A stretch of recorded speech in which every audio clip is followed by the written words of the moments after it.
And then before Aust comes up, I want to thank Camco Farm Fence Supplies out of Pennsylvania. These guys are awesome. If you have a fencing project on your farm you're looking to do, whether it's you need some poultry net, you need some high-ten wire to build your own stuff, or if you're looking to do like a large fencing project, you guys, hopefully I'm not wrong here, you have consults and everything you can do.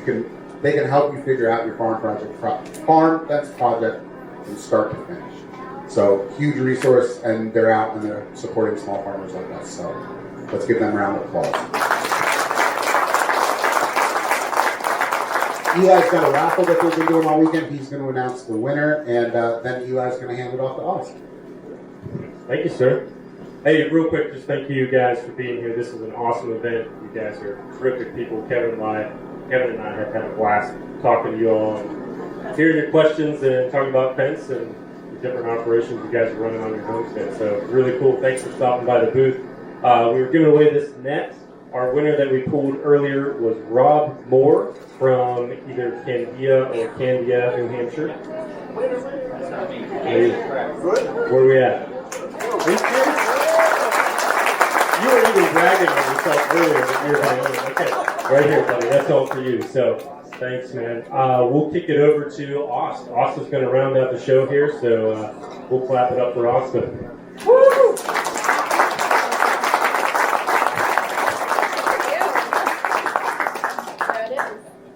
All right. Now, does this sound familiar? Ready? You moved to the country, finally. You got that piece of land, and you're walking it. You're looking, oh man, that's where the garden, the sun's hitting. And that right there, that's where the chicken comes from. So you start doing some research. All right, we have a family. My family is 8, and we drive a huge van, so who knows how far we'll go with that. So we got 8 people. How many chickens do we need to feed 8 people? You do your research and you figure out, okay, they lay a lot in the summer and they don't lay as much in the winter. So, all right, we're gonna get a couple extra chickens. And then you head over to Murray McMurray, one of our sponsors, and you say, I want to get all these different breeds. And you see, wait a second, if we order a few more, we get them at a cheaper price. So chicken math is happening.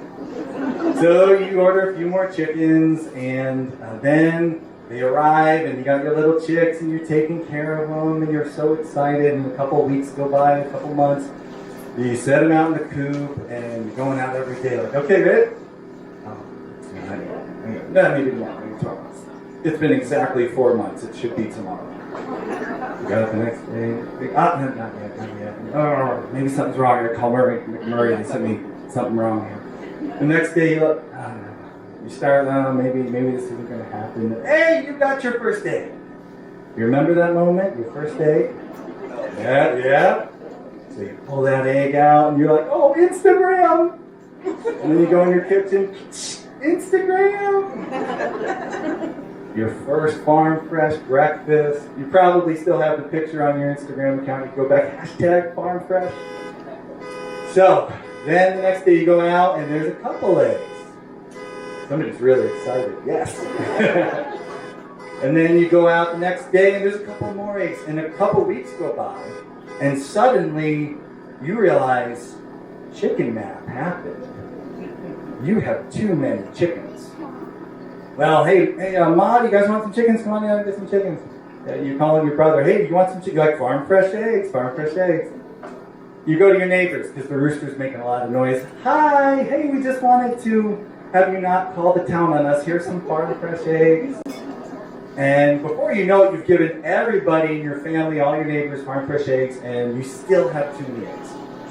So what do? All right, maybe, you know what? Feed is expensive. All the time I'm putting into these chickens. Maybe I should become a farmer. I'll start selling farm fresh eggs. So you go down to the store, you get a big poster board, and you write farm fresh eggs, $4 a dozen. And you take a cooler and you bring it down to the corner and you set it up and you put your farm fresh eggs in it and you put your sign up, farm fresh eggs, $4 a dozen, Instagram. And then you go running inside and you look out the window and you minute now. Okay, nobody today.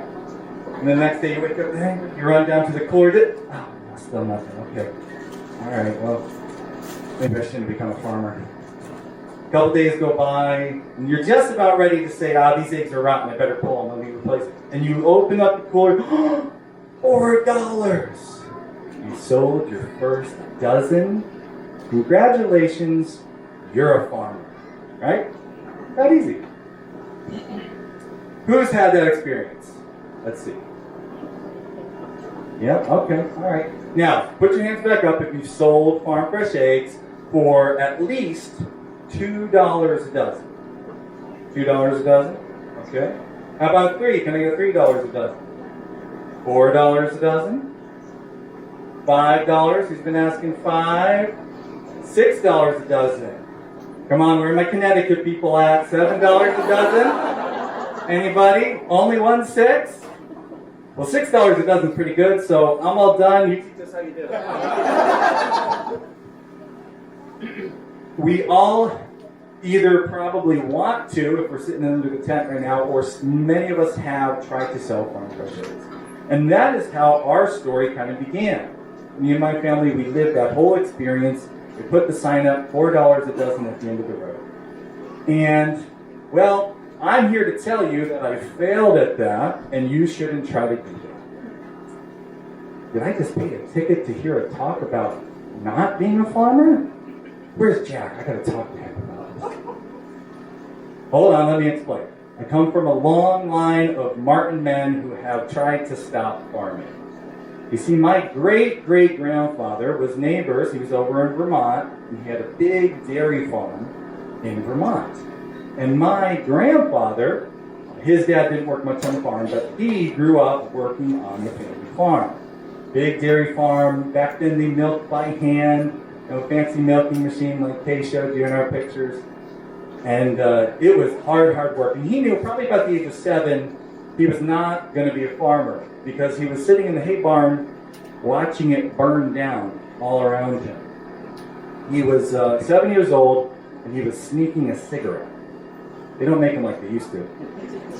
He was in the hay barn smoking a cigarette and he was worried he was going to get caught, so he threw the cigarette down and whoosh, the hay barn went up. He said it was like 3 seconds, the whole barn was on fire. And he took off running, and you're probably thinking like, oh man, a whole barn and all that hay, that would have been a hard hit for a family farm. It was a harder hit for his uncle who decided to park his Model T Ford, brand new, in the barn. He did not have Geico. So, yeah. Never told anybody till he was much older. They finally caught him. He actually left the family dairy farm. At 17, he joined the Navy. And this is his words, so if you want to be mad, you can get mad at him. He said, being in the Navy was, I quote, a cakewalk compared to being a dairy farmer.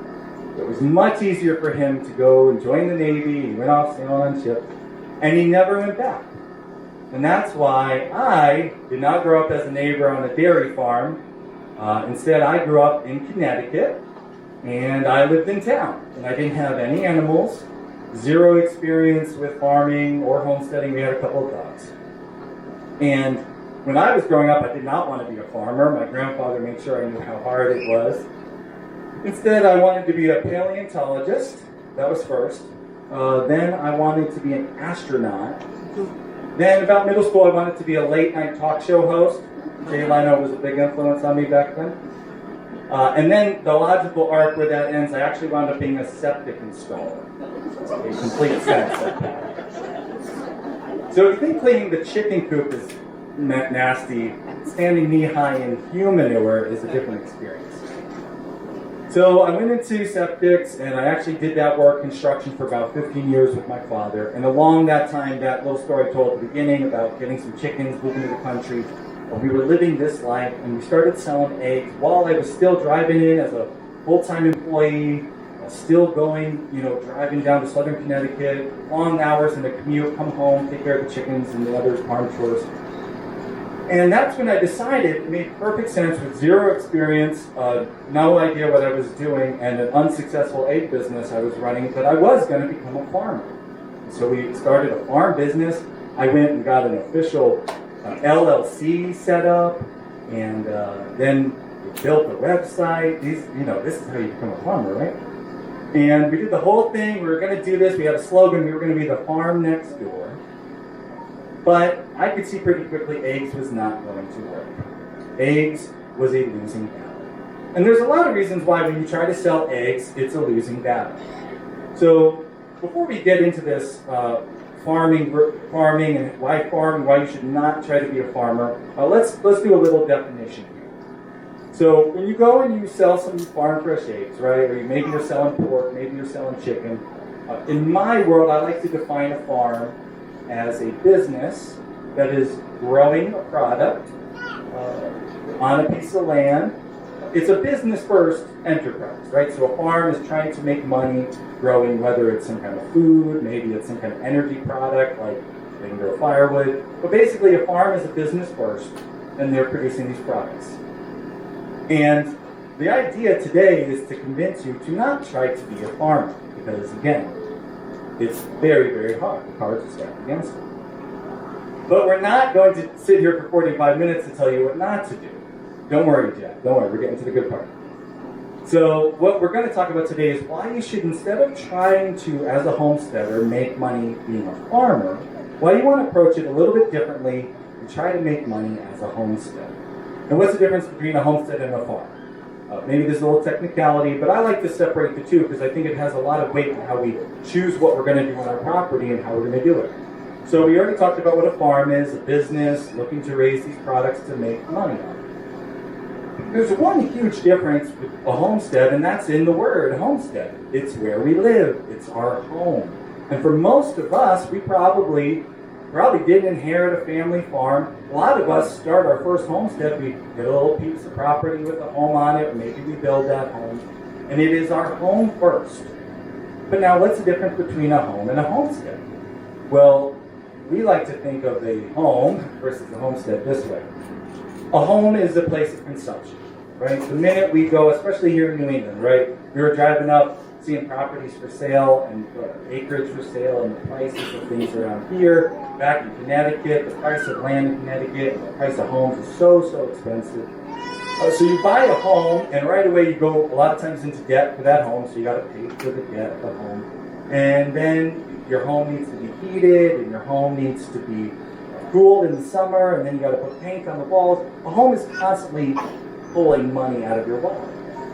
If you're a homesteader, you're looking to instantly change that. And you might not instantly be profitable, but instantly you're saying, well, my home is pulling money out of my pocket, but a homestead is a place not of consumption, but a place of production. And all that production eventually winds up putting money back in our pocket, whether it's just having eggs or meat that we don't have to buy, maybe it's some fuel, we have firewood or something else growing on the property. But a homestead is a place of production, but it is the place that we live. The place that we live, that we are producing. So why is it easier as a homesteader to make money as a homestead versus a farm? What's the difference? Well, let's go back to our story here, and we'll tell you how this difference started with us. We were the farm next door, and when we realized eggs was not the ticket, eggs was really difficult because we were kind of in a David and Goliath situation with farm fresh eggs, right? Factory farms for the last 100 years, and we're not here to make them bad guys, but let's look at factory farms and say, wow, they have mastered the art of maximizing production. They take their chickens, and instead of letting them be outside, they put them in, if you ever heard of battery cages, small little cages. That way the chicken's not laying eggs in the woods, and it's not laying eggs in the field, and it's not eating its own eggs. So they stick them in these little cages. And then they have all this really amazing automation. If you go onto YouTube later and you just Google, chicken farm automation, you'll see, whereas maybe 100 years ago they had all the chickens in the crates, now they have all the chickens in the crates, but there's conveyor belts that the eggs roll down and they roll into all the egg boxes and they get automatically cleaned. So not only have they mastered production, they've also, with automation, shrunk their labor inputs, so that saves them lots and lots of money. And then if something goes wrong at the factory farm, these farms, the biggest factory farms, which actually feed about 95% of the United States population still, These big farms, they have millions of birds, millions of chickens. So when something goes wrong, like for example, avian flu breaks out in one of their barns, there could be 1,000 chickens in that barn. And they have to go and they have to kill all those chickens. Have you ever lost your whole flock of chickens? Maybe to some bad accident? For them, when this happens, the government comes running in and says, here, we can't lose that many eggs off the shelves. Here's money. They're subsidized. So they get some money to replace that loss. When we lose an entire flock of chickens, what happens? We had one bad situation. We were out. We had left the farm for the evening. We had a coop full of chickens. It was actually Halloween night. We had left the farm. We thought, you know what? When we come home, we'll close up the coop. We got home late. It was already dark. And you know what we saw? Feathers everywhere. We lost, out of all our birds, just 2 were still alive. Almost a total loss there. Nobody came by the next day with any money to replace the flock, right? When we lose an entire flock, that bill hits us hard. So for these reasons and many more, when we try to go up against factory farms to sell our product, they can do it for so much cheaper. They can keep the shelf full of what everybody wants all the time. They've trained our potential customers, who are our neighbors and our friends in our local community, to expect cheap eggs whenever they want, whatever kind they want, whatever size they want. And that's very hard for us as homesteaders to deliver. So it's instantly an uphill battle. We realized this not too long in, and we thought, you know what? Well, then instead we'll try to sell chicken, the actual meat. We already have all these chickens. Let's just kill a few and we'll sell the meat, right? So we started doing research on how to make a business out of meat chickens.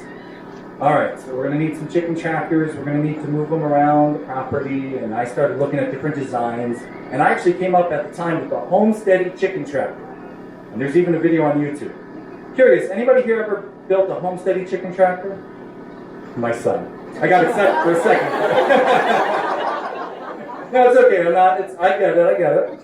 Well, we started this whole thing. We did the chicken tractors and we did the meat chickens. And it was about this time that I learned that my neighbor was John Siskovich. Who here's built a John Siskovich chicken tractor? Even my son. Yes, we built a Siskovich chicken tractor. Little secret, it's way better. Built John's chicken tractor. So incredible. Well, that's when I realized he was actually my neighbor. He lived the town over. And if you don't know who he is, John Siskovich runs a podcast and a YouTube channel called Farm Marketing Solutions. If you're wondering how to market your farm business, this guy has all the solutions. And he was my direct competitor for selling meat chicken. I was like, well, no, never mind. It wasn't meant to be. So right there I knew I'm never going to outsell John Siskovich. And me and John are actually really good friends. We spent a lot of time working together. And if you are going to build a chicken tractor, build Johnny's. It's much, much better than my design. It's my wife's favorite, Johnny's chicken tractor. And my son's favorite too. So we decided, all right, well, we have all this product. We're growing eggs and we're growing meat. And this will become the farm next door thing just isn't working. We're not able to make a good living. I still have to commute every day. I still have to drive to Southern Connecticut and work on people's septic systems. What could I do that I could make more money and not be competing with these farms around me, because I'm just a part-time homesteader doing this on the weekend and after work. And that's when I got a cool little idea. There was a time where I did not know how to butcher a chicken. Growing up in town, you don't have a whole lot of opportunities to kill chickens, and I had never done it. And so at some point, a friend of ours came and taught us how to butcher a chicken. But not everybody has weird friends. Maybe in this group we do, but not everybody has weird friends who know how to butcher chickens. So now what if we did a class where we brought people who wanted to learn how to do this to our homestead, and we showed them how to raise chickens, how to process chickens. We could even send them home with the same chicken that I was having a hard time selling. I was asking $30 a chicken. And back when we started, $30 for roasted chicken, even a free-range, organic, the whole thing. It was still hard to get people to pay that, even in Connecticut. $30. I can go to the Big Y and get it for $3. So we made a flyer, right? Learn to butcher chickens, and I had a picture of dead chicken on it, and come on down to my farm and learn. And I went all around town and I hung them up. learned to butcher chickens. I hung them in the ice cream store. I got some funny looks. I also got some phone calls. People wanted to learn how to butcher chickens. I was trying to sell chicken for $30 a bird. It cost me $25 to raise that chicken in my backyard. I was just making $5 a profit. I asked $60 for people to come to my class, and I filled my first class. That extra $30 in profit, there was no additional cost other than the time to teach people. So where I was only profiting $5 a bird to sell the meat, I now make $35. I'm not really good with math, but 5, 10, 15, 20, 25, 30, 35, that was 7 times what we were making off of the first bird. That means I could raise, where before I had to raise 7 birds to make that much profit, now I only have to raise 1. When you're a little homestead, doing this part-time, doing this on the weekends, commuting into work while trying to build the farm dream, raising 7 less chickens means you have more time to do this. And you can grow better, you can grow quicker. And that's the key. Understanding that instead of trying to just be a farm and produce these products that people at their base value, whether it's farm fresh eggs, $4 a dozen, or if it's fiber, or if it's milk, instead coming at it like a homesteader who can't be a full-time farmer, can't do the quantity to keep up with even the local farms, not even the factory farms, but even your local farms who are already established in the market, trying to figure out how can you do this more like a homestead. And that's where we kind of took a different path in our life. We stopped trying to be farmers, and we started trying to figure out how we could make more money as homesteaders. Preparing for this event, I was trying to think what other ways could we illustrate doing this. And I was actually walking through the farmers market. We have a really nice farmers market back where we live. And I was walking through the market, and I'm trying to look at different products to talk about today. Daddy, can we get some we get some kettle corn? Hold on, kids. Daddy's trying to think of something. You probably saw I have a lot of children. Daddy, can we get some kettle corn? Guys, I'm trying to figure out what I'm going to talk about at this event. Daddy, can we get some kettle corn?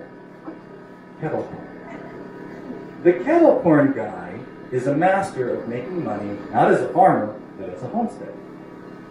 Think about the farmer who produces corn, right? He has these huge fields. We've all seen them, these huge fields of corn. And he's got this huge tractor, and he's got these huge attachments, and each attachment is like $50,000 to plant it, and $50,000 to disc it, and $50,000 to spray it, and $50,000 to drive by it, and $50,000. It just keeps going. The price, the bills, the amount of land you need, the cost of that land here in New England where everything is so expensive. He produces a field of corn, and then he goes and he harvests it. And if you've ever seen what a bushel looks like, it kind of looks like this. Bushel of corn. 1 bushel full of corn, what do you think that's worth? Anybody in on the corn market? Bushel of corn? $50?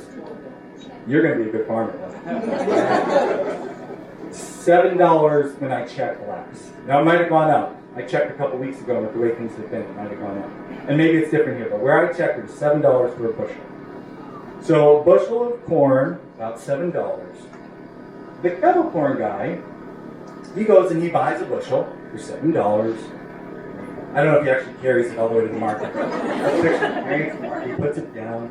And if you've ever made popcorn from the actual kernels, you know that a little half-cup scoop like this, thrown in the kettle, it all pops up. It becomes about this big, a serving or 2 of popcorn. If you're my kids, it's like a half serving, but a serving or 2 of popcorn.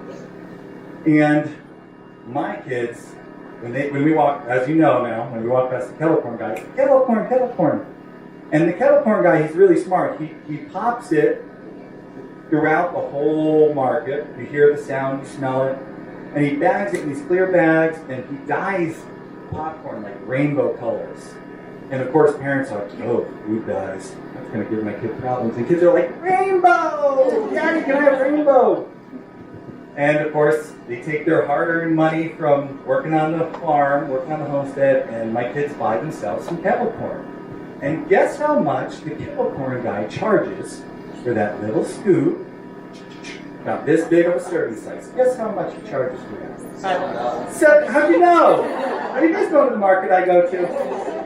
$7. So picture this whole bushel, the farmer with all that expensive equipment and all that time and all that cost, he works all year long to make this corn, he gets $7.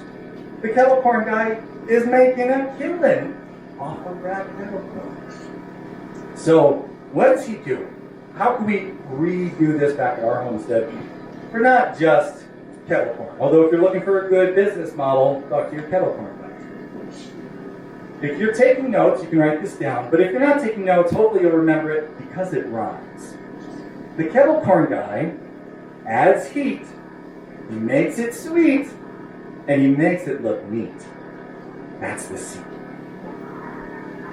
Adds heat, he uses a form of production to add something to this product, to change the product. He makes it sweet, so like a value added. And then he makes it look neat. All those dyes in that clear bag, his marketing and his sales. So we need to think like the kettle corn guy. How can we make money as a homesteader? Instead of trying to do farm fresh eggs, $4 a dozen, how could we add some heat to the process, make something sweeter, or make it look better, feel more? Let's do a little brainstorm. I love brainstorms. This was always my favorite part of the school when we come together and try to do a project. Let me know.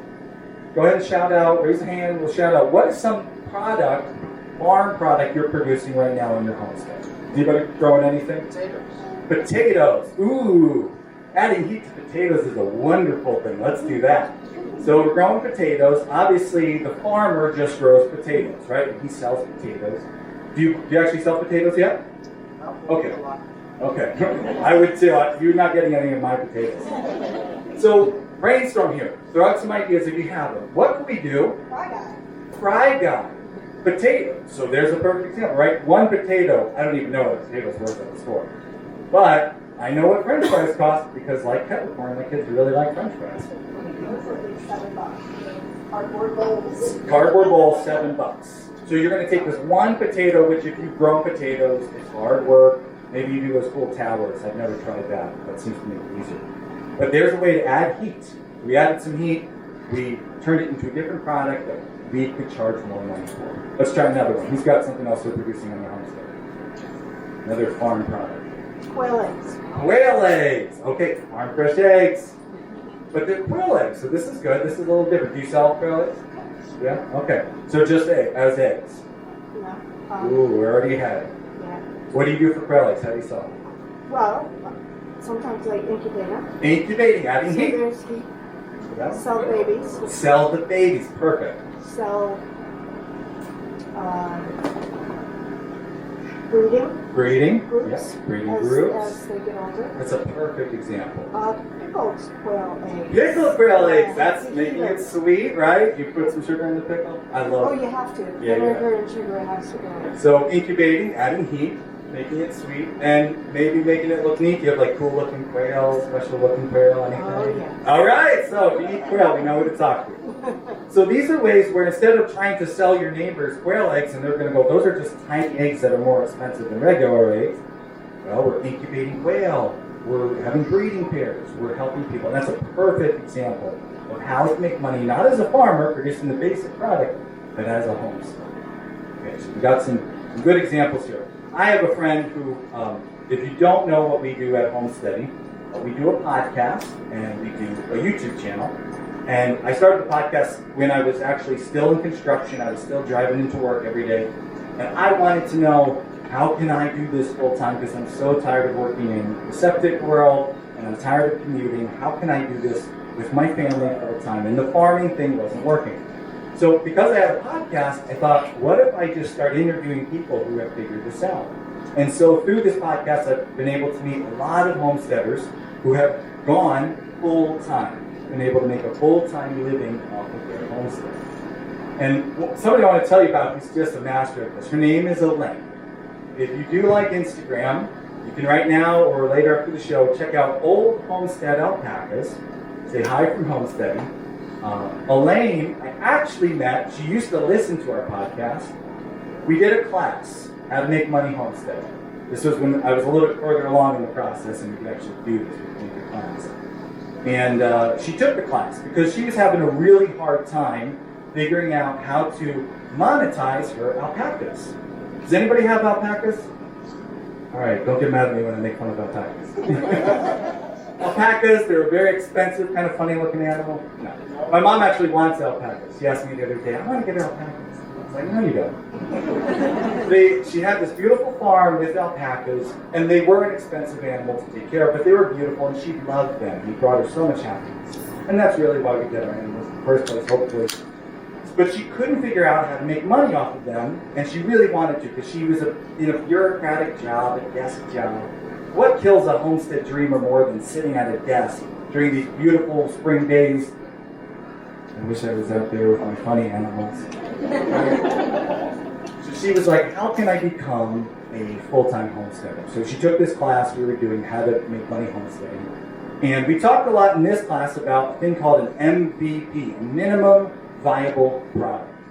What is something at your homestead that you could pretty much sell tomorrow, whether or not you've already started selling it? Minimum, right? What's the littlest, simplest thing, viable, it actually has to pay for the production of itself, at least eventually. Product. What could you produce? And this was really, really a good thing for Elaine to hear, because Elaine, her alpacas, the only way she was going to monetize was like a farmer. She was going to make fiber. That's what people make from alpacas. They make this really nice fiber. It is really nice quality fiber. But her local area, it was going to take 3 years for her to get her first fiber crop from her alpacas. That's 3 years of vet bills. That's 3 years of care and management and cleaning up after the alpacas before she would make a dime. So when we talked about the minimum viable product, she was like, that's what I need to figure out. What is something I could sell tomorrow? So she went back to the barn and she's looking around at like, what could I do other than this fiber? The mill takes a long time to spin it. They take a long time to dye it. What could I do different? And she saw on the floor all this like scrap fiber. So I've never had any experience with fiber animals at our homestead. So if I use the wrong fiber term, you can correct me. But basically, there's fiber that you collect to spin into yarn, and then there was stuff that was just scrap that she was actually throwing away. She had all this nice fiber, but it wasn't enough to make a yarn. So she had all this scrap fiber, and she started experimenting with it, and she made what she calls alpaca balls. Little fiber balls. And what do you use alpaca balls for? You put them... Yes! All right, we have some people who know about alpaca balls. You put them in the dryer when you're drying your clothes, and they bounce around, and they make your clothes. What do they make your clothes? Softer. Okay. Less static. All right, so they make your clothes nicer. So she started making these alpaca balls, and she started giving them to friends and family. Hey, try the alpaca balls. And they loved them. Oh, this is great. I'm going to throw them in my dryer. I'm going to use them. And they kind of took off. And she thought, well, that's a perfect minimum viable product. But how do I sell more of them? She'd already given them away to her friends and family, and she didn't have a huge network following her. So she said, well, I got to get people to my homestead to see that we're selling these alpaca balls. They were pure profit. It was something she was already throwing away, right? And she was going to make some money off of them, but she didn't have the customers there. So she decided, I'm going to do an open farm day. I'm going to get people over to my homestead. They'll see the alpacas. Then I'll have a gift shop, and there'll be old homestead alpaca t-shirts and hats. She bought little alpaca toys in like bulk to sell individuals.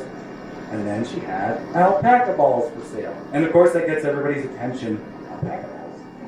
Oh, okay, well yeah, we could use a pair of alpaca balls. So she sold like hotcakes. All the alpaca balls sold out. She sent me a letter. So like, when do you ever get a letter nowadays? Especially with podcasts, it's all email. She sent me a letter and a pair of alpaca balls in the mail. Aust, thank you so much. This has made me more money on my homestead than anything we've ever done. I got a free pair of alpaca balls, and she said, this has been such a success. The gift shop is such a success. And I was thrilled. I was so glad we were able to have it. But you cannot leave the bureaucratic job on just a pair of alpaca balls. You got to do more. And she knew this. It wasn't enough to keep going. So she looked around her homestead again and she thought, well, I like getting people here. I have the gift shop here. What could I do to get more people here? And that's when she decided, you know what, we'll do alpaca yoga. The goat yoga thing is really big, and goats are the worst. Alpacas are better than goats. I'll give you that. So she said, I'll get people here for alpaca yoga. And she did. A lot of people, she's out in Walla Walla, Washington, West Coast, people love doing that stuff, flexing on the farm. So she got all these people to her farm to do the whole alpaca yoga thing, and people loved it. It was really, really popular. And when they're done, they go into the gift shop and they get a pair of alpaca balls and a t-shirt. And then she realized, well, I could get more people to do the alpaca yoga if I set up like an Airbnb. And so she did. She set up an Airbnb. And when we finally actually interviewed her on our podcast, she went from listening and taking the course that we had to actually being interviewed because she was making $10,000 a year from her alpaca enterprises. And she talked about it on her podcast. You can still get that episode. If you search on YouTube, like $10,000 alpacas, you'll probably find Elaine's story. And that was incredible. What could you do right now if you were making $10,000 back on your homestead? What would you be able to invest in? What would you be able to do that you can't do right now? But the cool thing about Elaine's story is that's just half the story. She was still sitting at the desk, still doing the bureaucrat job. With that money, she was able to reinvest back into the homestead. She was able to expand it. She started running a cut flowers business. The cut flowers business, I don't know if it's like this at the farmer's market here, but the longest line in Pennsylvania for anything at our farmer's market, it would wrap around this whole tent like twice, cut flowers. Her cut flower business took off, and now, happy ending of this story, Elaine was able to quit her desk job. She's a full-time homesteader on Old Homestead Alpacas. If you want to follow her, Old Homestead Alpacas, or she has an account for the cut flower at Golson's Gardens. That's the account for the cut flowers. Say hi from Homestead. She was like one of our shining lights because we got to see the whole journey, right, start to finish. And from Elaine, we learned a very important lesson. You want to go home, remember this. Stop staring at the alpaca balls. On our homestead, sometimes we get hung up. We think, this is what I want to produce, and we try it, and it works. For Elaine, it was the alpaca balls. And she could have just kept trying to do just that, right? She could have said, wow, I'm making money from this. How can I sell more of these? But that product has a limited amount of people in her local area that she could sell to. And if that's all she focused on was selling these alpaca balls, she wouldn't still be sitting at the desk. Elaine stopped staring at the alpaca balls. She looked up, she looked around her homestead, and she said, what else can I do? Now that this is working, maybe I could do the yoga thing. Maybe I could do the Airbnb thing. Maybe I could do...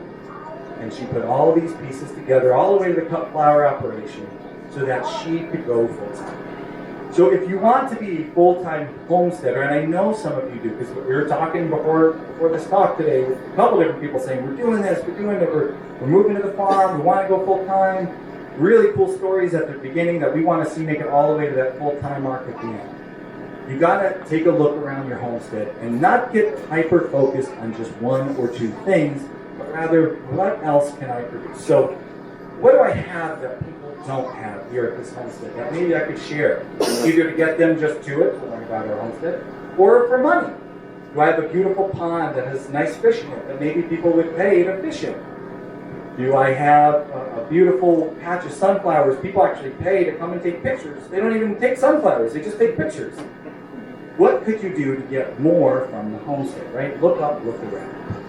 We interviewed a couple who was taking over a family farm in Newtown, Connecticut. Anybody here from Connecticut? Okay, good. So you guys will know Connecticut, Newtown, Connecticut, Southern Connecticut, super high cost of living. Taxes in Newtown they will kill you. We were looking for land in Newtown and we were like, well, never. So this couple inherited the family farm in Newtown, Connecticut. They were now responsible to run it. And they were a younger millennial couple. And I'm a millennial, so if you're a millennial, you know, we don't really want to work as hard as farmers do. We want to look like it on Instagram, but not really. So they were trying to figure out, like, how can I run this family farm, but do better? It was already running, it was already successful. They were growing corn, and they had some beef cows. But they wanted to do better. They wanted to make more money in less time.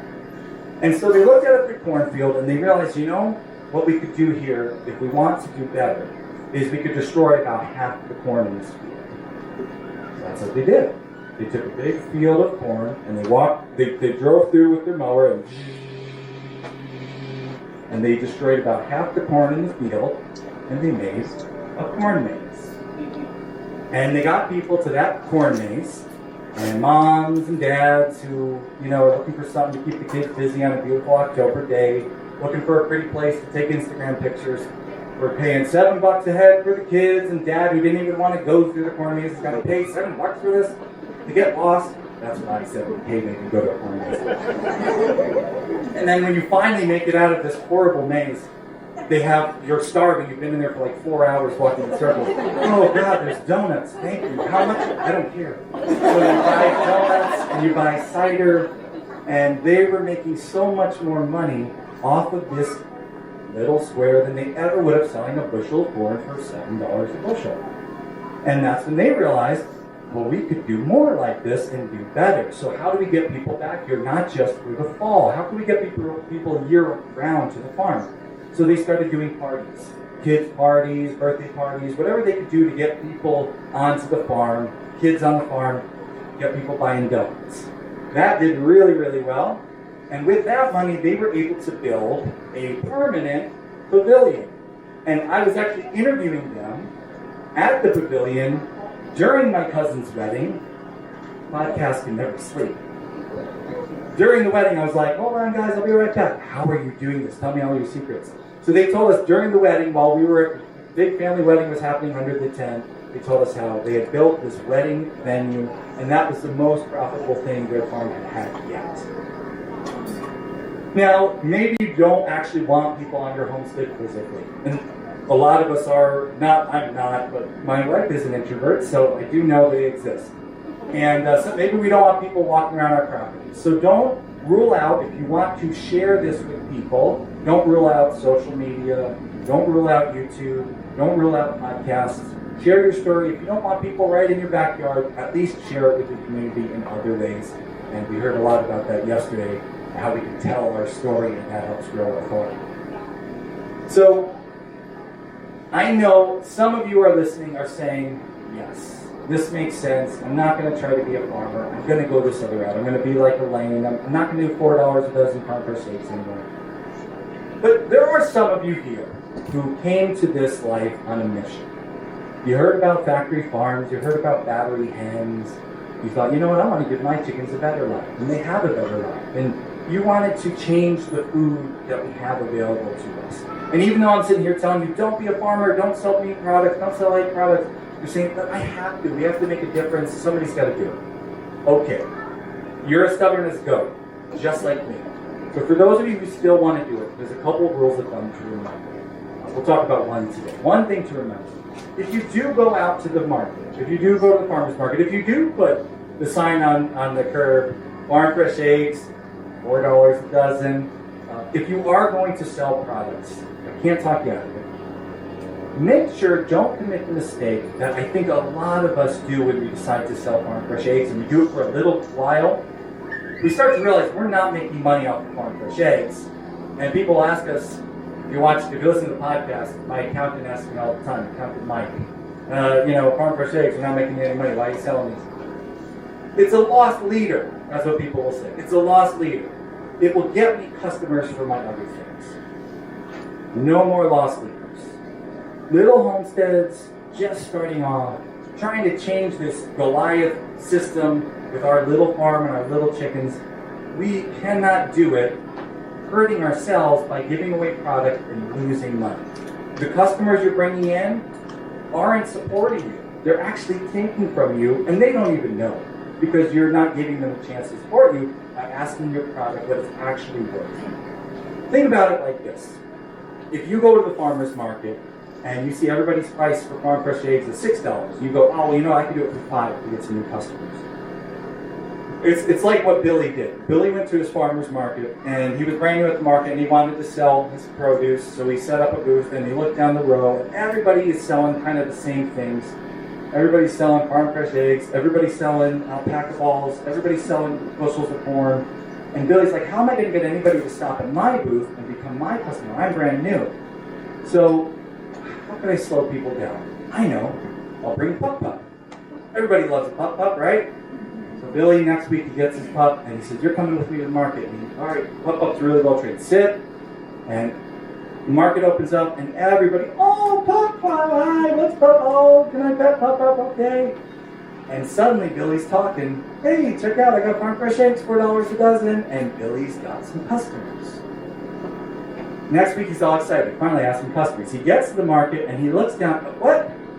Now everybody's got a Pup Pup. And suddenly all his customers are, oh, that Pup Pup's cuter. Oh, look at that Pup Pup. Then Billy notices at the end, there's a big group all around one. So what do we do when we're trying to sell at the market and somebody's really doing good? We go, oh no, they got a tripod. Little three-legged dog. Everybody loves a tripod. Oh, no. Tripod. He even had to pet him himself. So he goes home and he takes Pup Pup and he brings Pup Pup to the vet. Vet, you got to cut off one of Pup Pup's legs. And Vet's like, there's nothing wrong with this dog. No, I can't do that. I made a vow. Don't you vets make a vow to be good? I made a vow to be a good vet. No, you have to cut off one of Pup Pup's legs. If you don't, I will make no money. My family will be kicked off our farm, and Pup Pup will starve. And now the vet's in a real dilemma. He's like, okay, I guess. And he does the surgery. Shing. I think that's how they do it. Shing. And now Billy goes to the market Saturday morning and tripod number 2. And sure enough, it works. Oh, there's another tripod. Oh, we love that tripod. Next week, Billy goes to the market. You know where this is headed. Everybody's got a tripod. Oh. So then he notices there's another booth with everybody. Everyone's going there. So he's got to go look. Oh, no. They have a chariot. 2 legs. So what happens? Back to the vet. What's the moral of the story? Yeah! Yes! You will be a successful homesteader. There you go. Be the vet. That's where my wife does all the vet work at the homestead. She's better. If we go to the market and we try to sell lower than everybody around us, we may get the attention in the moment. But then they're going to lower their prices, and everyone's going to lower their prices. And we're all cutting ourselves off at the knees. And if we keep doing this, if we keep shooting down lower prices, we won't have a leg to stand on. I got more, but I'll stop. Please don't. If you're going to sell your products, figure out what they're worth. Make sure to factor in all your expenses. And if you're having a hard time doing that, our podcast, we had an accountant Mike was on, oh thanks, man. We had an accountant do a lot of episodes where he helps us break down costs. Check out the Homesteading podcast. Look for episodes with accountant Mike. You got to ask what your stuff is worth. And that's a rule to live by. That way you can keep going and your homestead can actually keep on thriving through these hard times. And that's why it's so important to, this is the end of this awesome event, right? We got to thank Jack and Jackie, the Mindful Homestead, and everybody involved, all the sponsors for this awesome event.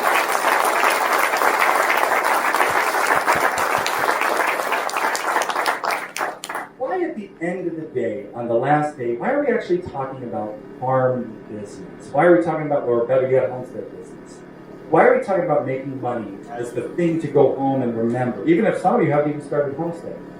Because here in New England, land is expensive. Acreage, property taxes, we don't all live in New Hampshire. Property taxes are killer. The cost of living is high. And on top of that, we have this beautiful weather we got here in New England, right? We get like 2 weeks. So weather's hard, the growing season is short, the cards are stacked against us here in New England. And then look at the crazy last couple of years we've had. What the governments are doing with different small farms and medium-sized farms, and the weird things that are happening to the food chain, and all the family farms that are being shut down. If we're going to start and survive and be sustainable through these really, really hard times, we not only have to earn some money so that our homestead is actually able to at least cover some of its costs, but there's a little secret when you actually start doing business with people, and you don't usually learn the secret unless you have your own business. I used to go, when I was in the septic field, I used to go to a restaurant every morning and buy a bacon, egg, and cheese. It's just a bacon, egg, and cheese. It's just a sandwich. But I went there every single day for breakfast, and I talked to the people working there, and I knew the owner, and he actually did the food for my graduation party.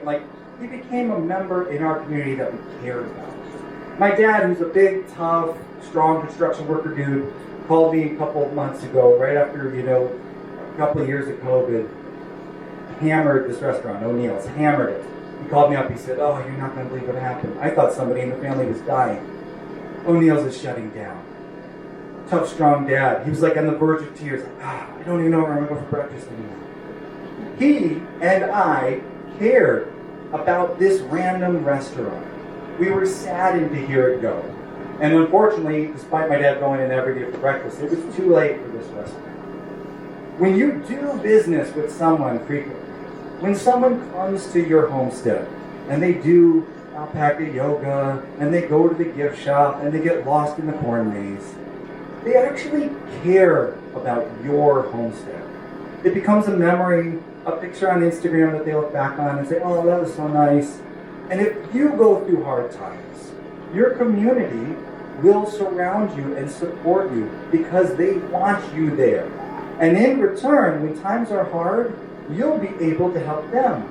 When we had Jack and Jackie on from the Mindful Homestead, they were talking on our podcast a couple months ago about how during COVID, they were able to help their community selling, you guessed it, farm fresh eggs. Because during that time, there were none on the shelves. So we'll be able to be there for our community, and they'll be able to be there for us. So when you go home, here at the end of the day, as you're driving home, I know some of you live pretty close. Some of you look like across in the woods over there. And some of us are driving real far. I talked to some people driving down south. They're going to pass by us on the highway going back to Pennsylvania, Rhode Island, all over the place. As you're driving home, Montana? Yeah. Whoa! Somebody else. Oh man! Oh, if you're driving, wow. They got their car here with their. All right, they're driving to Montana. That's a long drive. They're going to have some good brainstorms. Think about what can you do. Look up, look around your homestead. Think about what can you do different. How can you make these different ideas? Try these different ideas. And then, please, this is why we do this. I want to get the emails or the old-fashioned mails with the pair of alpaca balls in the mail. Write me an email or a letter in a couple of years. Tell me, Aust, we did it. We went home from the conference and we tried out figuring out an MVP. And we thought, you know what? We have goats, even though Aust always says don't get goats. We have goats. So what can we do with these goats instead of selling milk? And so we started selling goat candies. And then when we started selling the candies, we thought, well, maybe we could do soap. And people love the goat soap. So we thought, well, what if we had like a little goat soap spa? So we opened up a goat soap spa. And people loved coming and sitting at the spa, and goats walked over them while they got their nails done. And we thought, well, how can we do better with this? So we opened up an Airbnb where people come and they go to the spa. And you know what else, Aust? Every Saturday morning, they walk over to the little fridge we have in our farm store. And guess what they buy? Farm fresh eggs. $4 a dozen. $6 a dozen. Yes! Thank you.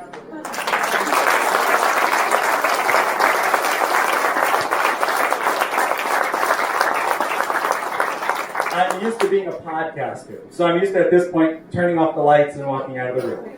But this is awesome, because I can actually take some questions, and if any of you have anything you want to know, we're here.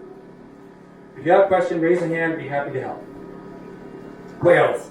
Quails and more. Ooh, good, good. Before you ask the question, I would really like to thank you very much because as a woman who's retired and just in the very beginning of this, hoping I'll have 30 years by myself, new property, new everything.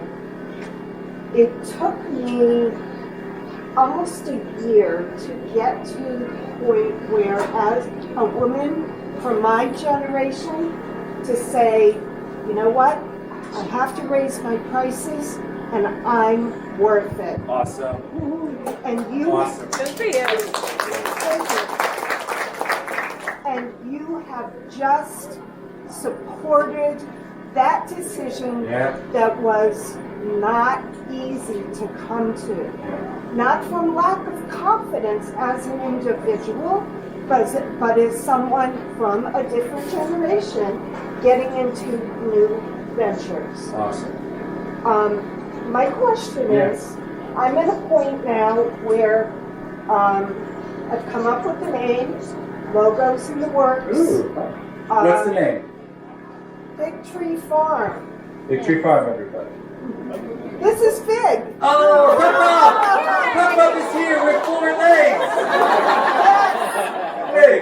Plenty of opportunity for upgrades. Yeah, maybe next year she'll have 8. Oh no.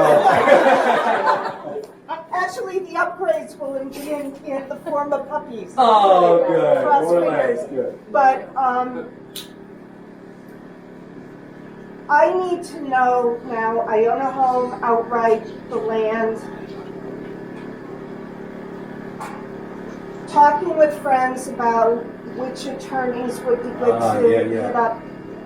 In your opinion, a farm, a homesteader, LLC, I can't figure it out. Great question. So you're trying to figure out which way to go legally. Legally, that makes the most sense for me. For tax purposes, for being as small as I am, and to cover liability, an umbrella that kind of covers everything that Absolutely. I do. So, awesome question. And this is one of those ones where you do have to be careful because I can tell you what we do, and I'm sure lots of the other people who actually have started ones would say they either did something different or they would choose to do something different. And then there's different ways of going about our business where maybe some person has like a buying club where they're owners of the farm and they don't want to go to that. So the best advice I could give when it comes to legal stuff, not being a lawyer, not being a CPA, an accountant, is to actually talk to those 2 individuals. And just to tell you what we did, when we actually started the farm, back way long time ago when we were going to be farmers, we talked to a lawyer and we talked to our accountant. And what we decided was an LLC for us was a good fit because it would separate our personal assets with our business assets. It was flexible. Oh, okay. And they shut off the microphones, so I'm going to yell. My son needed money. So. At least well, everybody wants to hear. I don't know how much he's going to spend now, so I got to handle the whole thing. That was a mistake. So what I would say is talk to a CPA who understands. If you can find a CPA, and this will be hard, if you can find a CPA who works in the field of agriculture, because they're not all good with it. And there's do you mind saying what state you live in? New Hampshire. New Hampshire, okay. Local, very local. So there'll be many different things from New Hampshire, from Connecticut. If you are, those of you who I saw were from Connecticut, if any of you are still there, I'm very sorry.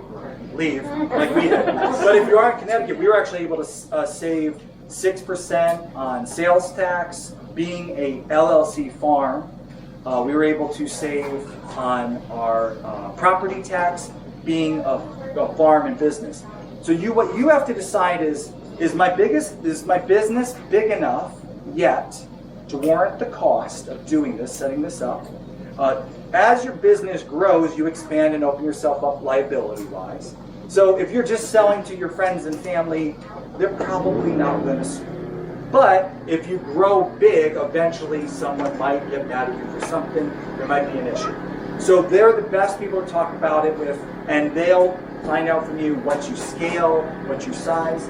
And do remember, unfortunately, when you're talking to lawyers and accountants too, this is a field of work, especially the lawyer side, where they're used to just being afraid of everything and trying to sell you everything. Yeah. So do try to approach it without too much fear. The likelihood that your small little homestead will wind up in a big trouble is not likely, but the possibilities are. So CPA and a lawyer who both have experience in that. That's my best advice for that. Yeah, so Mike should be good. Mike's good then? Hello. All right. How much cotton candy did my kid buy? All right, another question. Very rookie question. Okay, We are great. running a very small, we're just getting into it. Chicken stuffed foods Yeah. on the corner of Main Street. So, when you're looking for land, do you go through just the normal real estate? Is there someone that specializes Great in question. farmland? Yep. So looking for land, you guys are looking to find the piece to start your homestead out. So what advice do we have as far as looking for land? Yeah, she's good. This is a great question, and it's one of those things where what you start off as, you said it was a rookie question, right? So when you start as a rookie, a dreamer, where you wind up in, for us it's over 10 years now we've been doing this, will be so different from what you first thought. So the best thing I would say is approach it with a lot of flexibility, right? And here's my best advice. Most of us can't afford to buy, especially in New England, a farm. Right? We picture those beautiful cornfields where they're going to put the corn maze in. They're big areas of land, and they're flat, and their soil is really good quality. They are very expensive. So we wind up as homesteaders not on those farms. Instead, usually the best way for us to get started is to find like a little hidden gem. So for us, when we were in Connecticut, where land is really expensive, we found this little, in Connecticut it was big, it was 10 acres. In Pennsylvania, 10 acres is little, but in Connecticut, 10 acres was huge. We found 10 acres. It was not a farm. It had not been under agricultural production. It had an older house with good bones, and we were able to get a really good price because at the time the market was not very hot, and it was an old-looking house that had been on the market for a while. So we were really able to get it. So what I would say is because you're starting up, everything is going to cost so much money. That's one of the reasons it's so important as a homestead to approach it like a homestead and not a farm. When we approach the topic of, you're going to be putting a lot of infrastructure in, right? So you got to be really smart in the money you spend there, and smart in the money you put into buildings and things.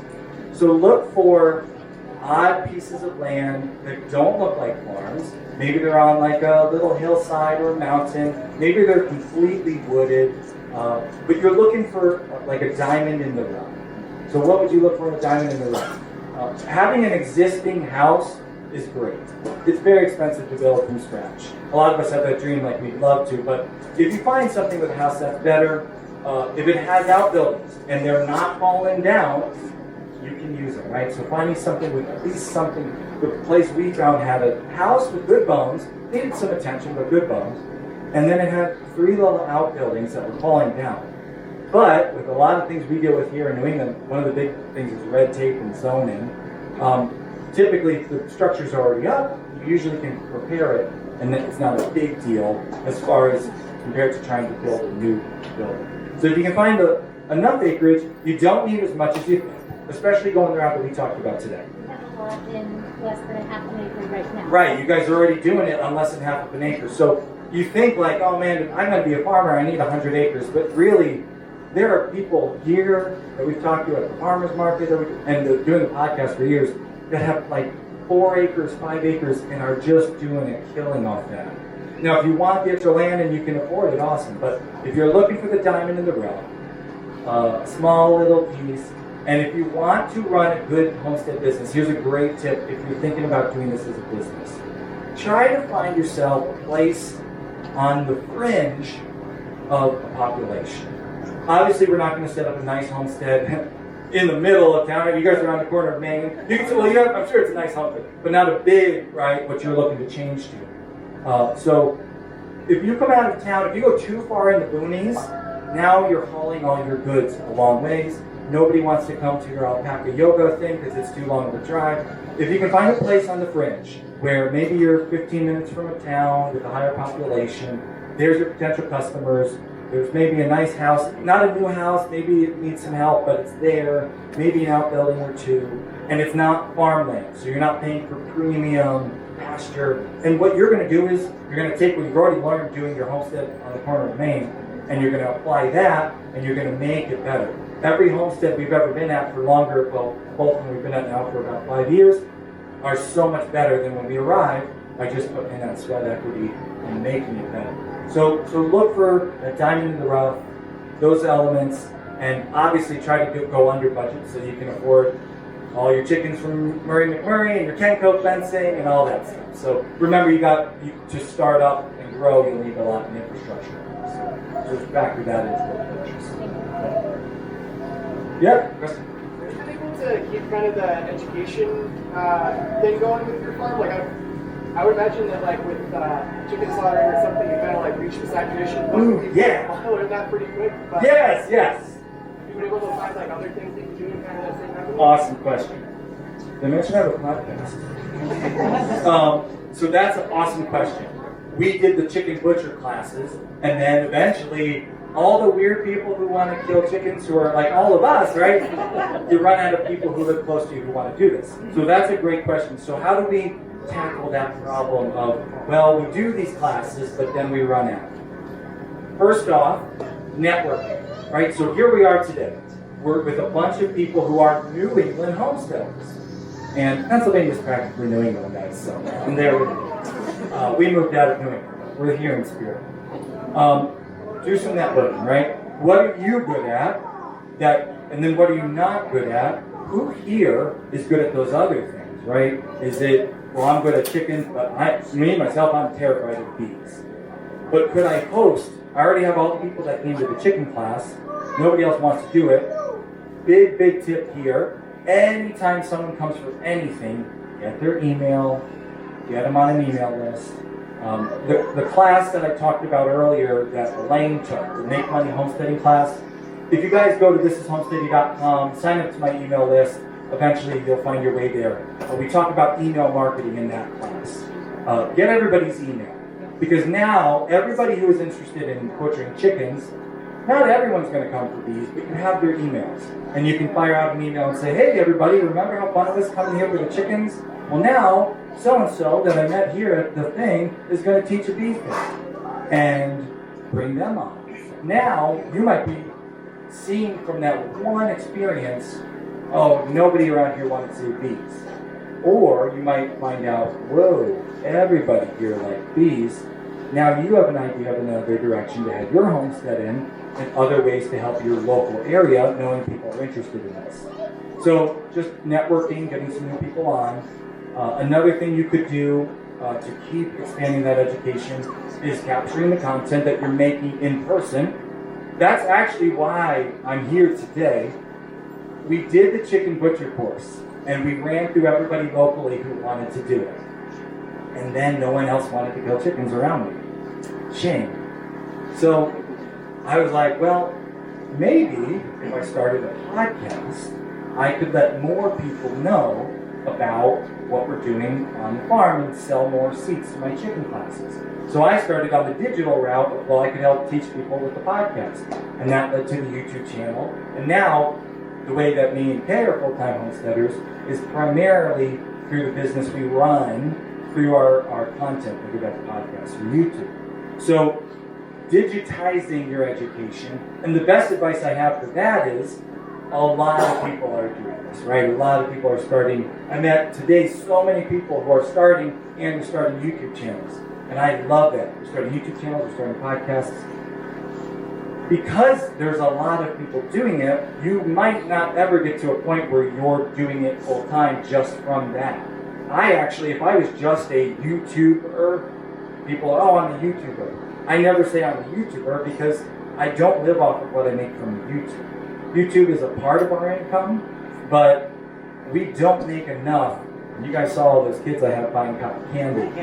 We don't make enough to cover all that cotton candy.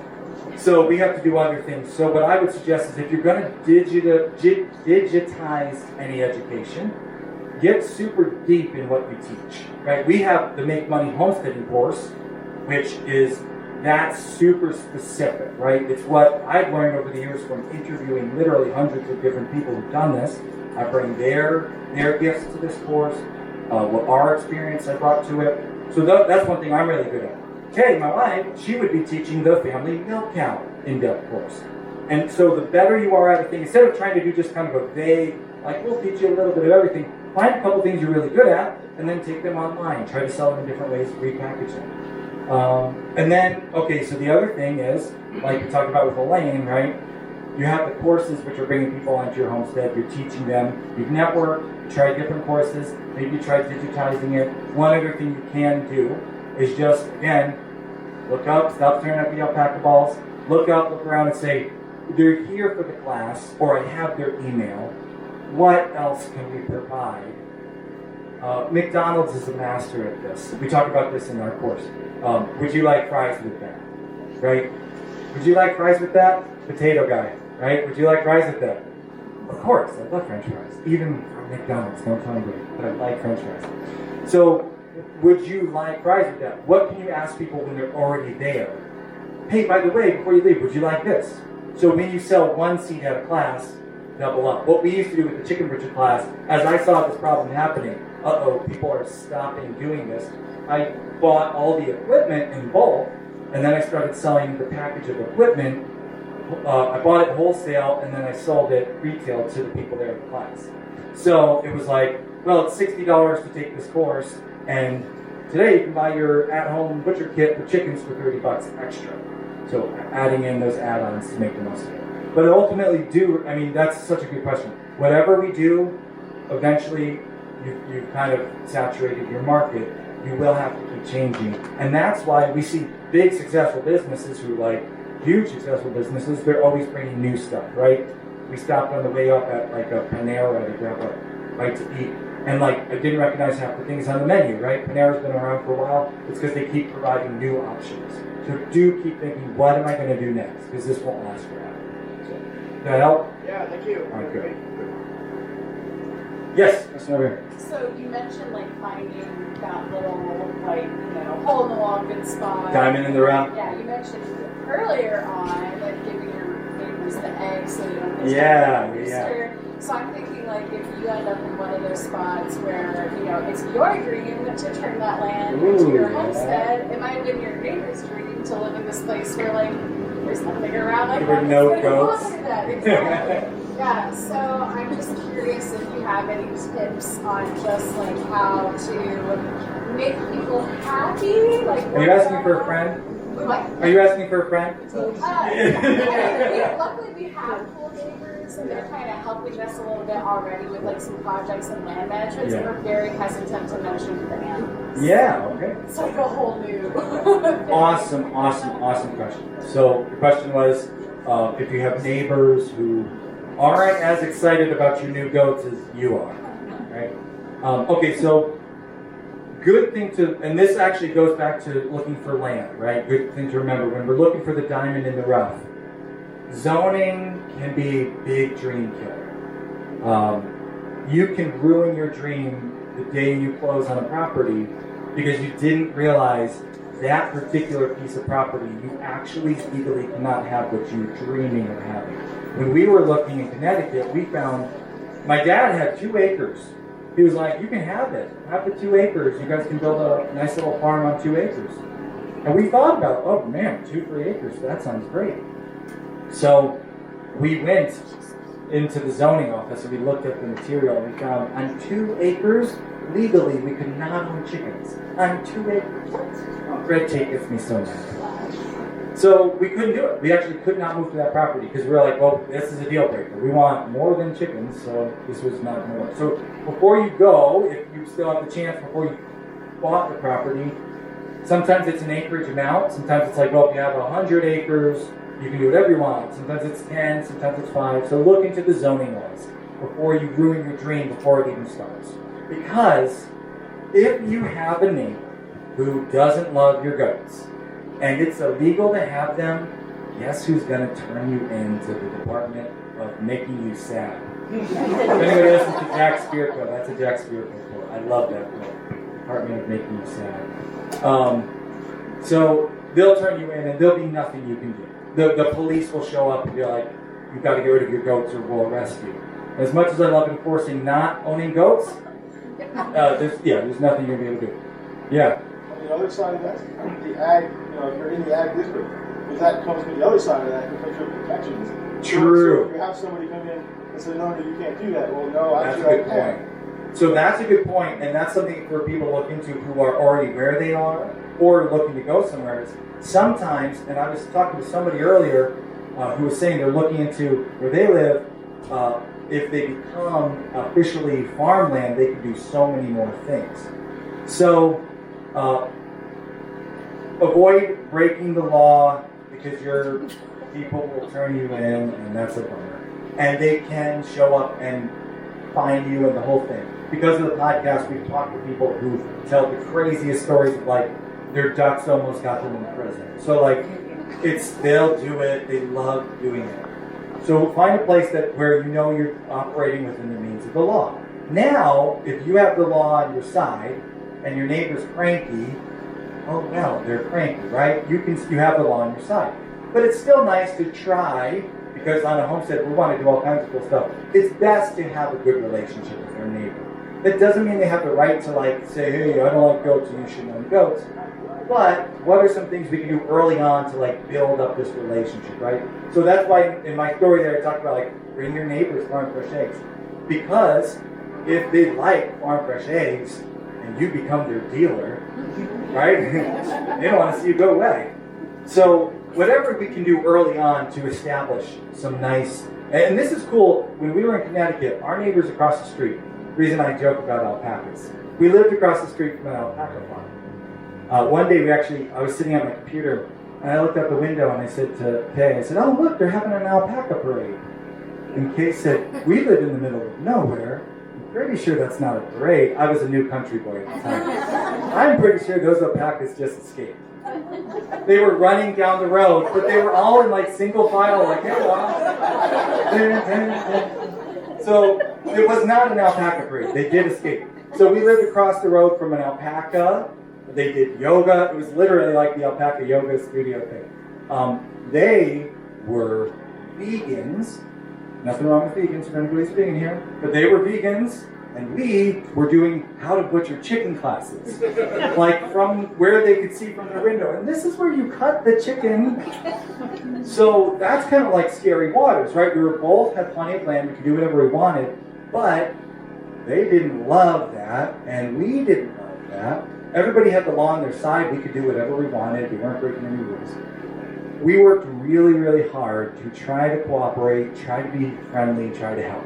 Very different people. I'm a hunter, we're sighting in guns, we're shooting trap. They did not like guns. In this world that we live in right now, with the way things are, it's like if you don't agree on what color shoes are best, mine are way better than that color, you're enemies, right? Like you cannot get along. But if you can do anything, bring them some gifts. If you have, a chance to cook a farm fresh pie for them, give them something, whatever you're making, bring it to them, share it with them. And while you're doing that, if you can, more than just like, hey, we brought you a pie, have a good day, chit-chat a little bit, hey, find out more about them. I know, because my neighbors across the street, I knew what their businesses were, I knew what they were trying to do on their farm, I knew to the point where, even though we were so different, we could not have been a more different farm. They had an excavation job that needed done, and guess who knew how to run excavating equipment, right? So we were able to help them out, I can help you out with this thing. They came and helped us out when we had a storm come and trees blew down. So we became really, really good friends to the point when we moved, you would think the vegans would be like, yay, the farm with the chicken killing class is out of here. But they were sad to see us go. So it can be done. You're going to have to give and take.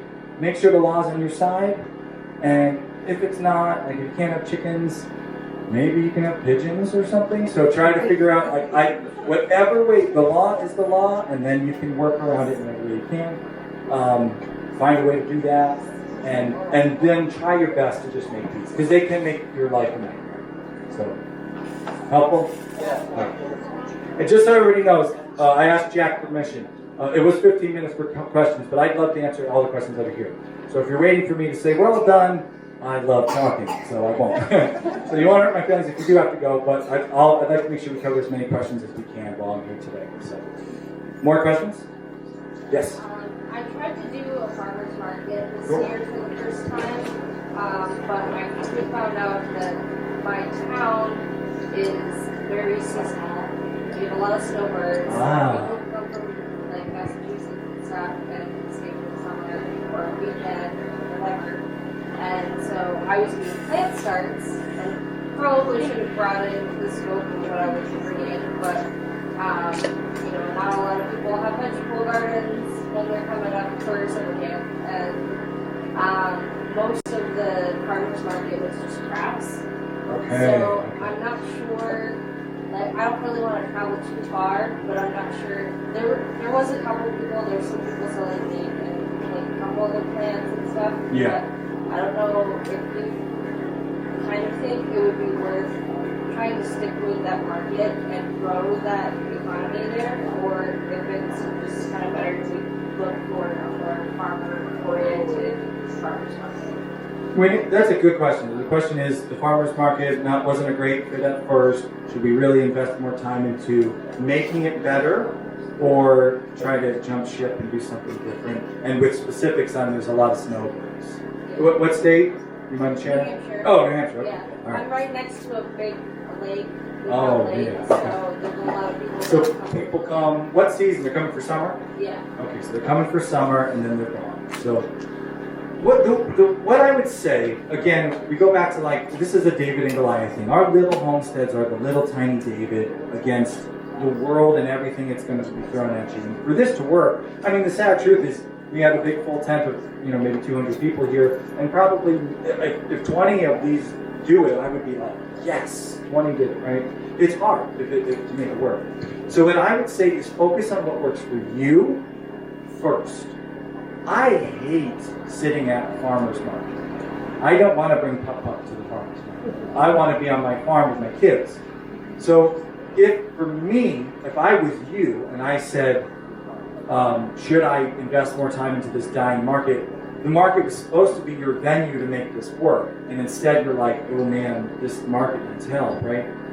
I would be like, see you later. I don't want to be at the market in the first place. If you want to be there, if you want to see it, if you're motivated, this homestead business thing is always going to work when it's a passion. I know some people don't agree with mixing like their business with their passion, but for it to work, it's so hard. There's so many things coming against you. You're going to need to have love to push you. If going to this market is like, and it's not working, then stop. Find either stop what you're doing, right? You talked about doing starts, but these snowbirds don't want to do starts because they won't even be here to finish, right? So you could change your product.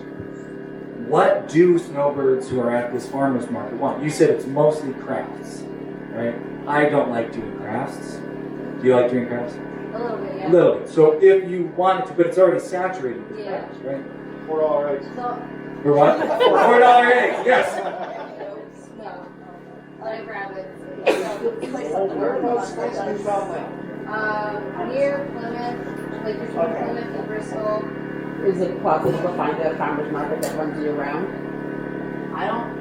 In It may not be that one, but it might be Yeah. one in the area. I know there's one in Danbury that goes through the winter, but it's like once a month. So it's not all the time. And I like going to like talking with the other vendors and You like the scene. relationship, but I didn't get any customers marketing. Okay, So all right. I was So like, I'm wasting my time. yes, You know. that's really. Put stuff at home. That's really hard because you're wasting you could be working on your market.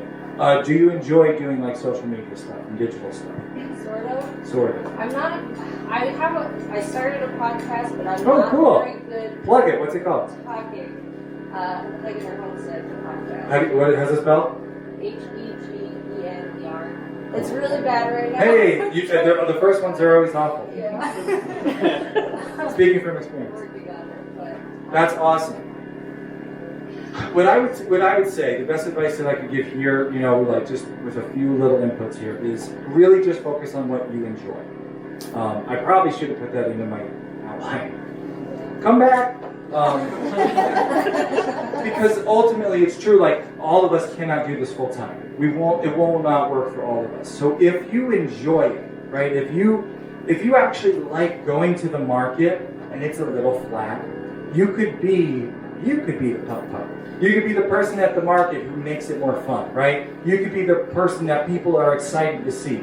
Now you may have to pull people in. And so what I would suggest, if you do like doing any kind of social media or any kind of internet stuff, is try to make the market your meetup spot. Thanks for listening to my podcast. If you'd like to say hi, buy some starch, whatever, come visit me at the market. The nice thing about that is you're not inviting just anybody on the internet to come to your home, which, you know, most of us as homesteaders are like, get off my property. But, so at least this provides like a meet and greet.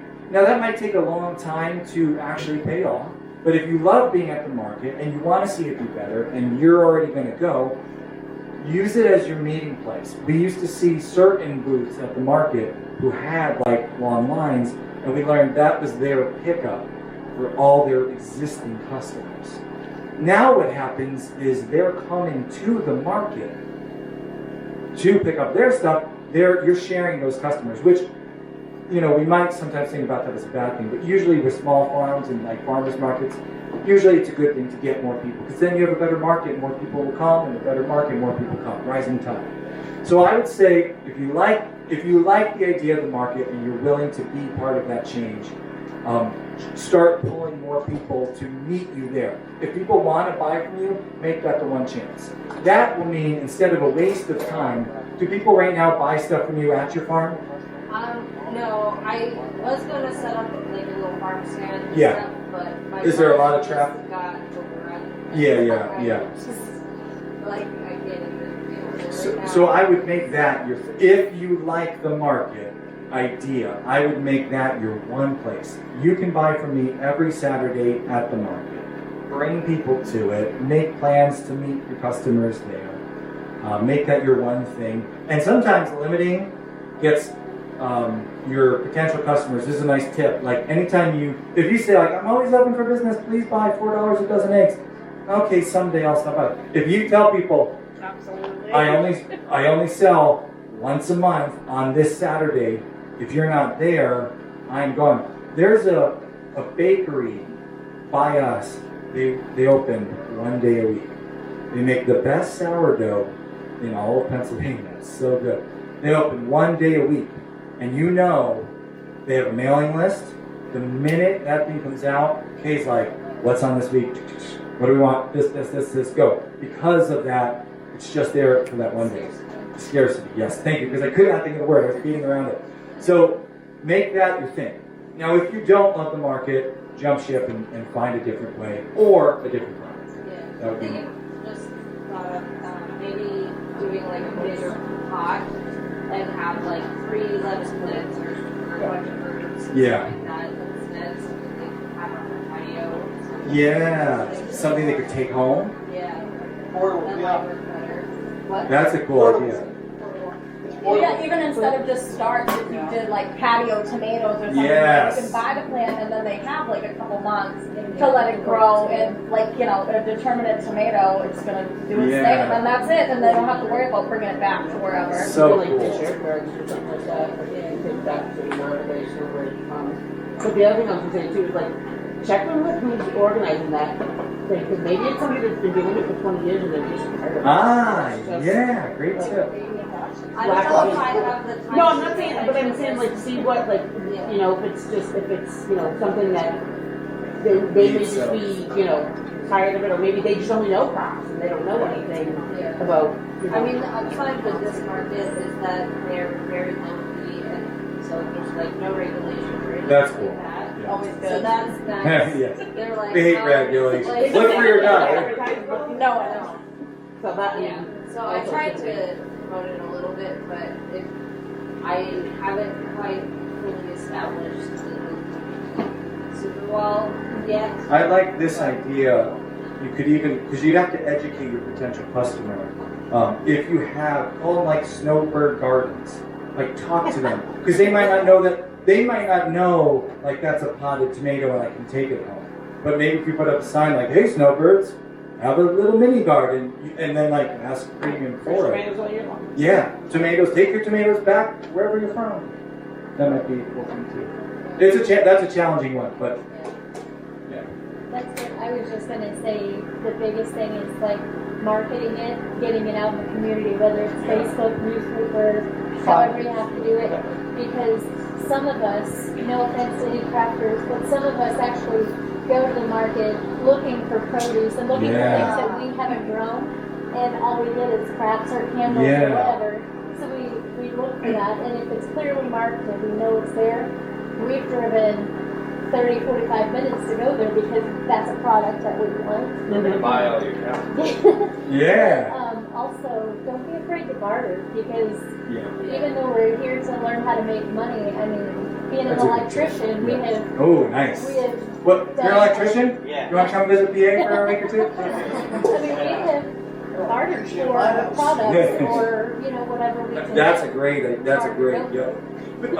We did a video on YouTube not too long ago. If you haven't seen it, the guy on the show was named John Pugliano, and he talked about he's an investment money manager, and he talked about one of the best things about growing and then even bartering too is you're having less income, right? Now, even though technically you're supposed to like report barter stuff, I'm not getting into your barter blanket, so you do what you want. But still, with getting creative and how we earn, we're avoiding a lot of reportable revenue. So if our tree produces a bunch of apples, you don't have to pay tax on that, right? That's free. It's like printing free money.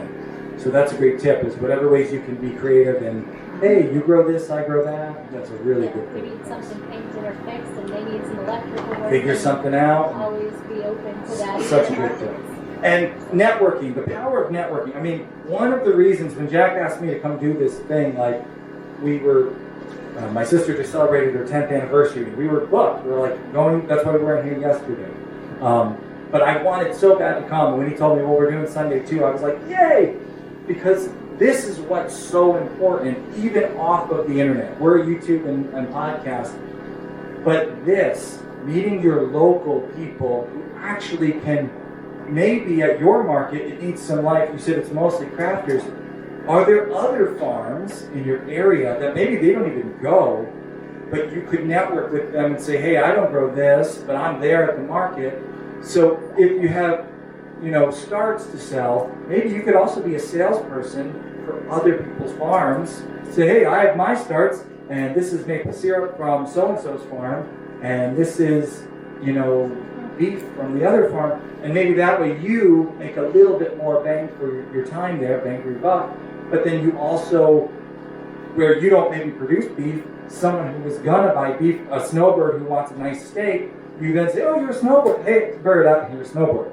You're a snowbird. I got snowbird gardens. You can take this home. So having someone else's product that you don't produce, but they don't want to be at the market, you're already there.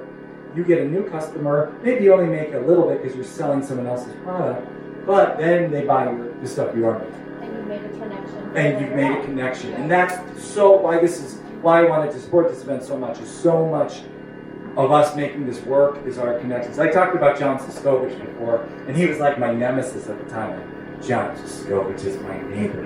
Oh man, how am I going to ever sell a chicken? But we're such good friends now. He was on an episode of our show back in the spring, and it was one of my favorite episodes of the podcast ever. Him and Morgan from yesterday, Morgan Gold, did a smackdown, chickens versus ducks. And being friends with these guys has been amazing. It's the ways we've been able to help each other out. So forming these networks is a huge way of making these businesses work. Yeah. I'm a snowbird, so don't shoot me. All right. Here's a garden for you. I wanted to comment on that. I think Yeah. that's a really good idea. When I come up here, I come up a little bit too late. Not for me, because it's still cold. But, and I have a small garden. And it's not doing well. And I garden down in Florida. It's crazy down there. And I'm here a lot longer than I am there. And I grew up here, so Awesome. whatever you come up with. Yeah. even what if? Because here's in permaculture they say the problem is the solution, right? The problem is all these snowbirds. No, they're not the problem. They're a good thing. Okay, what the other thing too is that being able to garden, snowbirds are frugal. Yeah. Yep. So very frugal. So to be able to incorporate fresh Absolutely. without having to go to the local grocery store. 100%. So instead of looking at the snowbird as like, there's all these snowbirds, I can't sell to them, figure out what do they really want. You're doing something wrong, right? You're offering something to them that they don't want, so that's wrong if you're trying to make your business work. So instead of going like, oh, these things, snowbirds, they don't buy, which I know you won't care, but like, oh man, I can't. No, because you don't. Right. How do you? A lot of people do have quite a bit of money. Yeah. Because it's lake country. Yeah. So a lot of the properties are very expensive. All right. That doesn't mean they have one week's support. They have money for their property. That's right. So what? But they're coming to the market for a reason. Yeah. Yeah. And what could you think about their problems? Think about how maybe you could start a garden for them. Maybe you could have a big poster that says, "Snowbirds, I'll start your garden." Right? Maybe you could say, "Hey, all my starts, this package, I'll go to your property if I don't know if you want it, but hey, I'll plant them for you." Whatever. I think about the problem you have and look at it as a solution. This is now a group of people you can learn, you can understand, and you can help. And then maybe that's the change this market needs, and then it can thrive. I have a piece of property here that's 10 by 10. You know, garden. There we go. On my property. Yeah. You come and maintain, but only maintain it on certain days. Right, yeah. You don't have traffic. If they're there for the whole summer, if they're just weekends, whatever. So cool ideas, cool ideas. Any other questions? What area of Pennsylvania? We're Western PA. Oh. Yeah. Anyone? Questions? Did I do it? Did I get all the questions?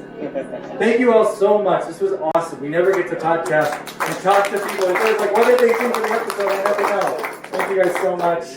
If you have another question, I'm right here. Thank you for traveling over with me. Sure.